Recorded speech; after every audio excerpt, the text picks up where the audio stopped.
Hey guys, what's up there? Welcome to United Chokros. Yes, I am back after 15 days. It's almost 15 days. Yes, I wasn't keeping particularly well, but here I am back with the latest content. And tonight's talk is all about Solskjaer's transfer priority. Yes, we are talking on the match day. We are going to talk about the Newcastle game, but today's video is all about Solskjaer's transfer priority this summer. Before I go ahead, guys, please make sure to subscribe to our channel if you're new, and don't forget to turn the bell icon on the right hand side of your screen to get the latest notifications.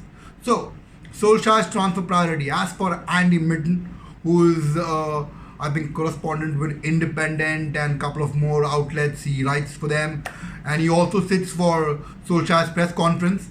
What he said is Ole Gunnar Solskjaer, Ed Woodward, and the Glazers are going to sit across and discuss transfer targets. They have in mind three positions, that are centre back, centre forward, and a right winger. So they, in upcoming weeks, they are going to sit across the table and decide whom to sign. Really, it's already February end, and we are still deciding whom we are going to sign. All the major clubs like Chelsea, Liverpool, all the ambitious clubs, Bayern for that matter, Barcelona, Real Madrid, must have already decided the targets. And here we are. We are still monitoring players. We are still deciding whom to sign. This is why our board is incompetent, and this is why we can't challenge for titles.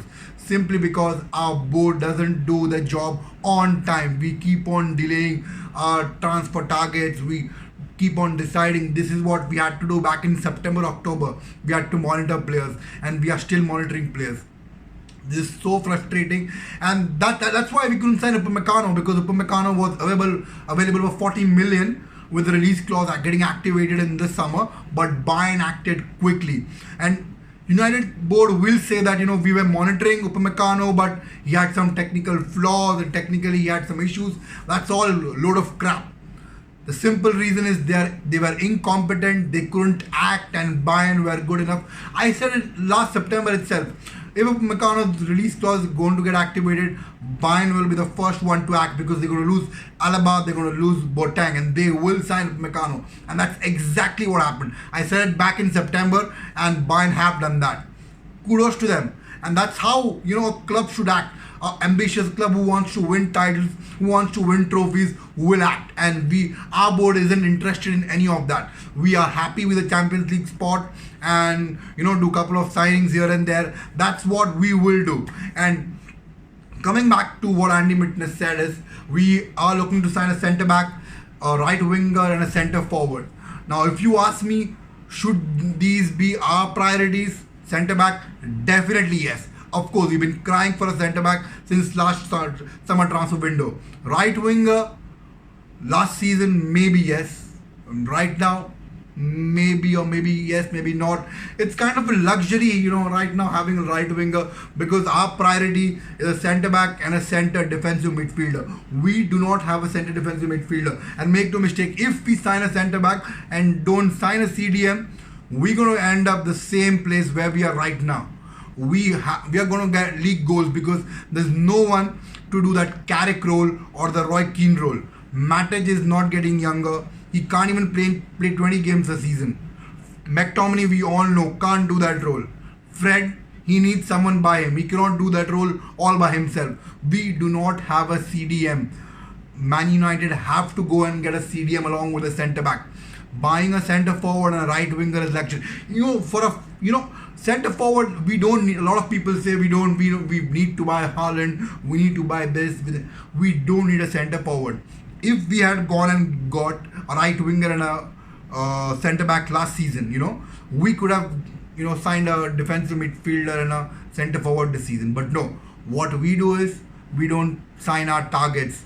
They are carried forwarded on to the next window, and by the time next window approaches, the season is over, we get to know that we need to fulfill a couple of more positions, and this keeps on piling up every season. And that's why we don't challenge for titles, because we do not have players in every position who can win us games. Right now, we are crying for a centre back. We couldn't sign them back in summer transfer window. Right winger was not signed. Now we need to sign a defensive midfielder, but we won't sign a defensive midfielder. That's what happens every season, and this is why exactly we will struggle next season if we do not sign a defensive midfielder. A lot of people say, who do we have apart from Declan Rice? I can, without researching, say 3 names right now, without even researching. You got Wilfred Ndidi from Leicester, Ruben Neves from Wolves, Dennis Zakaria. 3 players without researching. Now, if I go and research, like, if United scouts had to research, they would find so many players across Europe who could play. You got Yes Bissouma from Brighton, who's such an amazing defensive midfielder. See, here, I am an amateur who doesn't do the scouting and research. Still, I could name 4 defensive midfielders who United could sign. And here we are. That's excluding Declan Rice. So, this is what, you need to identify your targets by now, and you need to know whom you have to sign. You have to be competent enough to challenge for title. Now again, it's not that this is just the headache. We have another headache, Paul Pogba. He's doing so well. But the point here is that he's not sure what he's going to do. His priority is to sign for Real Madrid. He wants to play for Real Madrid. That's his dream. We all know. But do Real Madrid want him? Real Madrid's priority are Camavinga and Mbappe. Paul Pogba again is a luxury for them. If they can't sign either of them, then they would go for Paul Pogba. And Real Madrid also don't have the money. The Juventus thing is all about Mino Raiola and Juventus. Juventus want him, and Mino Raiola wants to take Paul Pogba to Juventus. Now I'm not sure Paul Pogba wants to go there, because going back to Turin is like again a step back. He's already played there. He's already won Serie A. He's not going to win Champions League. Ronaldo cannot get them to the Champions League glory. You think Paul Pogba will get them there? No. So it's a step back for Paul Pogba. And the saddest part is, for us to get to sign Paul Pogba a new contract, we have to literally beg and wait. We have to keep our fingers crossed that he doesn't sign. And at the end of the day, what happens? We give him a big, huge bumper contract, a 350 grand a week contract. Is he actually worth that? Because there's no doubt of his potential. On his day, he's a box office player. There's no doubt about that. But he's not consistent. He's injury prone. From the time he signed till today, every season he gets injured twice. He misses at least 2 to 3 months of action. Do you actually need a player who is, whom you're going to give 350 grand a week, but he's not going to play 2 or 3 months of his season? Do you actually want a player of that? He's going to sign 3-year contract with 350 grand a week, and that Mino Raiola is not going to shut his mouth. Every 3 months he's going to open his mouth and talk about Real Madrid, Juventus, Paul Pogba, how Man United are not using all that bullshit. He's not going to stop yapping. He's going to do that. Do you actually want that baggage? If I was Man United, I would tell him, you know what? You are part of the squad till the end of the season. We will play you if you're playing, if you're doing well, if you're in form. We will play you consistently. And come next season, you find the club. We tell Mino Raiola, find a club for Paul Pogba. We don't want to continue with Paul Pogba. Find a club for him. 50 million is the target, is the value. Get him to Atletico Madrid, wherever you want to get him. But we're not going to offer a new contract. That's the way to approach it, because it's kind of a headache. You're going to wait for him to make a decision, and then all of a sudden, come August, he chooses to go back to Juventus. We don't have time to sign a backup for Paul Pogba. We don't know whether we have funds. We cannot, balance our funds, to make sure that we sign another player with that 50 million or not. So it's again a big headache. You let him go. He's not going to make a decision by summer transfer window. You tell him that, what, we will let you play. We will keep you playing if you're playing well, but come next season, you're not in our plans. We don't want you here. Straight away tell the player. It's not a big deal. Roy Keane rightly said, Man United have survived without Pogba in the past, and Man United will do well without Pogba. It's no big deal. No player is bigger than the club. I would love to see Paul Pogba United, but not at this cost. Not with this baggage. Now coming back to the right winger thing. Now, will we sign Sancho? Of course, he is a priority. Right winger, there's no other right winger Man United want to sign. Sancho is the priority. Of course, his price will be comparatively less, but what I've heard, Man United will start with a bit of 50 million. I'm really afraid. This is again going to happen again. They will reject the bid, and it will go on, drag on till the end of the window. We might as well end up signing Sancho, but at what cost? We might overlook other targets.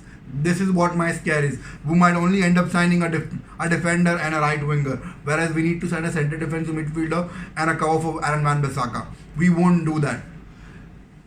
It's crazy, crazy, guys. It's absolutely crazy. And here Chelsea will keep on signing players. They'll back the manager. In spite of signing so many players, they have a new manager, so they will back Thomas Tuchel. So will other clubs as well. You know, let's not talk about wingers and right wingers and centre forward. The centre back situation. Yes, I am confident we will sign a centre back, but will we sign a world class centre back? We are tracking Kunde. If you ask me, Kunde is the right signing for United. We should definitely sign Jules Kunde from Sevilla, the right kind of player. But he's been still monitored by us. Real Madrid want him, Chelsea want him, PSG want him, and we all know when so many clubs are in for a player along with Man United, we don't sign that player. That's the past history says that. Look at Harry Maguire. We signed him because Man City backed off. They didn't want to pay stupid money. No one was in for Bruno Fernandes. That's why we signed him.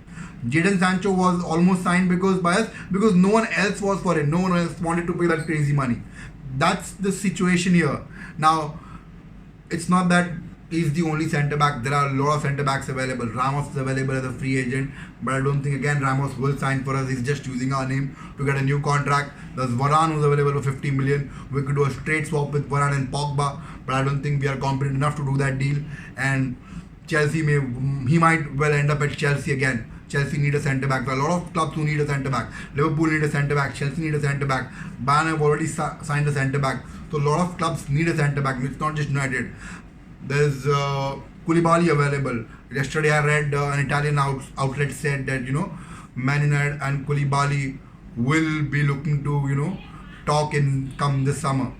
If you ask me, should we sign Koulibaly? Priority should be Kunde and Varane, but we can't sign either of them. So we should go for Koulibaly. Not that Koulibaly is not a better defender than them. Absolutely, Koulibaly is on the same level as Ramos and Van Dijk. I've always said that Koulibaly is a top class centre back. The problem with Koulibaly is he's 30 years of age, and Napoli president De Laurentiis is an evil twin of Daniel Levy. Yeah, he's not going to budge on the transfer price. He's asking 60-70 million for a 30-year-old defender who just got 2 years in his contract. Imagine what you are not going to get a bargain price out of Koulibaly. So yes, that's the only issue. Otherwise, Koulibaly for me is a leader, a quick centre back, who is good in the air, who is strong. He's got all the attributes that you need from a world-class centre back. He's a leader at the back. He can organize our defence, which is what we're missing. Harry Maguire is not a leader. Although he's a captain of a club, but he's not a leader. He cannot organize the defense. Koulibaly is the right kind of player. The problem with him is his age, and Napoli, his club. They're going to not let him go for a bargain price of 30-40 million. We're going to shell out 60-70 million, which I don't want United to do. But yes, if we can't sign Varane and Kunde, we would rather go for Koulibaly because we are desperate now. We are desperate for a defender, a top class defender. Otherwise, we will end up signing Tyrone Mings from Bournemouth, and it makes us more worse, makes us look more bad. He's not the defender we should be looking to sign. A lot of people say Konate has been linked to Liverpool and United, but Konate is injury prone, and I'm not confident about Konate. He's not. He may be talented, potential. It's the same as Badiashile, They are the ones for the future, but right now in that back line, we need an established centre back. A centre back who will come and straight fit into that defensive back four. Konate and Badiashile is someone who like Twanzebe, one for the future. We may sign, but they may not get straight into the team. We do not want that kind of player. Coming back to the centre forward thing, I don't even know why we are linked to a centre forward, because it is stupid, to get linked to a centre forward. We all know the centre forward Ole Gunnar Solskjaer wants. He is in love with Erling Haaland. We all know he is in love with Erling Haaland. He wants Erling Haaland, and it's not a Dortmund will not sell Erling Haaland, but it's going to be crazy money. You don't want to pay 100 million and end up just with Erling Haaland. We have to sign a centre back. We have to sign a defensive midfielder, right winger. So it's pointless to talk about signing a centre forward. What you do is extend Cavani's contract for another year. He's got a contract extend. He's got a clause in his contract. Extend that contract for another year. He looks good to play for another season. I'm confident Cavani can easily turn up and play equally well next season. So extend his contract for next season. And if you're really interested in Cavani, if you're really ambitious about signing such a world class player, go and his release clause gets activated a summer after this. He's available for 63 million. Talk to Dortmund in next January. Do what Bayern did with the Upamecano. Give him a good contract. I'm not sure because it's not going to be that easy. Even if we try to activate his contract, the release clause next season, it's going to be very difficult because it's going to demand huge wage. Remember, Mino Raiola is his agent. It's going to be very difficult. So yeah, but if Ole wants him, that's he wants him. He's going to sign him, and I will be definitely happy. Everyone will be happy. He's a world class player. Look at the goal he scored last night. He's a box office player, just like Pogba. He's an amazing player. Yes, he's got attitude issues. His agent is Mino Raiola. A lot of problems, but yes, he's going to give you 20-30 goals every season. So yes, but not it's stupid to go after him this season. You wait and sign him next season. If you are practical, if you want to sign a practical striker, go and get Dominic Calvert-Lewin. Yes, Everton will ask 80 million, but that's what it is. He's equally good. It's not. I'm not saying that he's better than Haaland or he's equally good than Haaland, but yes, he's a Premier League proven striker. Good in the air, is good with dribbling. He can go past defenders. He can score goals. You've seen him do with Everton. If he plays with players like Fernandes, Martial, Rashford, look at what he can do. So yes, there are good strikers available, but yes, if Oli wants to sign him, we will always welcome Haaland. He's a world-class player, but then this is not the right time to go for him. Next season, if people are saying that Man City and Chelsea will end up signing, no, they won't sell him. They won't sign him because Dortmund won't sell two of the best players the same season. Dortmund want to sell Sancho this season. They want to let go of Sancho and get the money. They won't sell two big players in one season. I'm definitely sure about that. Yes, Erling Haaland will attract a lot of interest, but it's only going to happen next season, not this season. So, I can talk about this day after day. If you ask me, the players Man United should sign is Centreback Koundé, available for 50-60 million. Yes, he's got a release clause. Not Koundé, we could go for Varane, do a straight swap with Varane and Pogba with Real Madrid. I am not sure whether they will accept that, but yes, we can go with the offer. Varane's got just 1.5 years left in his contract. He could be available for 50 million. So, two defenders I've spoken about who we could get 50-60 million, a bargain price. Sell Pogba for 50 million. That negotiates the price. Sign a defensive midfielder. If you sign Declan Rice, you're going to spend 70-80 million. I'm not sure whether we should do that deal. But yes, if you sign Declan Rice, you get a world-class Premier League proven player there. You can play the CDM, you can even play the centre-back. So yes, if you can't sign Declan Rice, go for NDD or go for Ruben Neves or Zakaria. Anyone, we can sign either of these players. But yes, we need a dominant figure in that midfield who can, so that Bruno Fernandes and a player who plays with him, McTominay or Van de Beek, can have more of the ball. Right now, we play Fred McTominay deep and they sit and protect our centre backs. They don't get Bruno is isolated a lot of time. That's why he can't score in big games. So we need to have a dominant figure like Roy Keane or Michael Carrick in the centre of the park who can lead us. A right winger, we all know who we want to sign, Jadon Sancho. Not sure whether we should sign him or not because there's no doubt about his caliber. World class player, just 21 years of age. He's going to get better and better. But do we have the funds to do that deal? Don't know. So again, if Man United want to sign these three players, Koundé, Declan Rice and Sancho, it is going to cost them over 120 million. Do we have the funds to do that? We are going to get 15 million from Pogba, 15 million from Lingard. Lingard's really playing well. He just scored a goal against Spurs tonight. And then we've got 15 million from Dalot. Not sure whether we'll be able to cash in from Pereira or Jones. They'll be still at the club or we'll be able to sell them or not. That leaves a big question mark. Another interesting news, what I'm reading today is we are going to sell either De Gea or Henderson. I'm not sure who we are going to sell and is that going to happen because David De Gea, yes, he's a world-class goalkeeper, but he's on huge wages. I'm not sure any club will be able to afford his wages. Plus his transfer fee will also be huge. So another deciding factor on that, Man United are looking to sign a backup goalkeeper as well and a backup right back. The right backs are Trippier and Max Aarons. If we do sign Max Aarons, I'll be really happy. He's in Bayern Munich and Barcelona want to sign him. So yeah, he's got some huge potential. Well, let's wait and watch. Now about tonight's game, not much to talk about. Newcastle come to Old Trafford. There's a COVID scare, within Man United supporting staff. Nicky Butt is going to join Ole Gunnar Solskjaer because some supporting staff will be missing. So I'm not sure what's going on, but from what I've heard is the game is going to go ahead.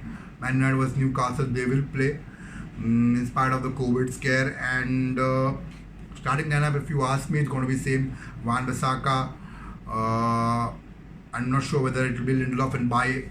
For me, I think Bailly should start, but you never know. What's with Ole? He likes Lindelof. So if Lindelof and Maguire start, then it's going to be Fred and McTominay. It's going to be McFred. And then I think Greenwood will start on the right hand side, Rashford on the left hand side, Bruno, the attack midfielder, and we got Cavani. Cavani will start up front because I think Cavani is fit. And interesting to see if we start Van de Beek today because Van de Beek didn't get an opportunity due to a small injury, minor injury scare. So we should see Van de Beek today. It's a right game, Newcastle at home. He should play, and I think the scoreline should be 3-0. Goals for Bruno, Rashford and Cavani. Let's see what happens because we are capable of doing some weird stuff. We did some weird stuff against Sheffield and West Brom. So anything can happen. Ideally, shouldn't be much of an issue. We should win 3-0 and get 3 points. We got 6 points out of Chelsea, and if somehow Arsenal are able to get a draw from Man City, we close the gap. Now, yes, we're not in the title race anymore. Let's be practical, but let's hold on to the second position. Let's finish one position ahead of what we can do. And guys, please, there's nothing to be happy about. How bad Liverpool is performing. Look at us. We are not doing great either.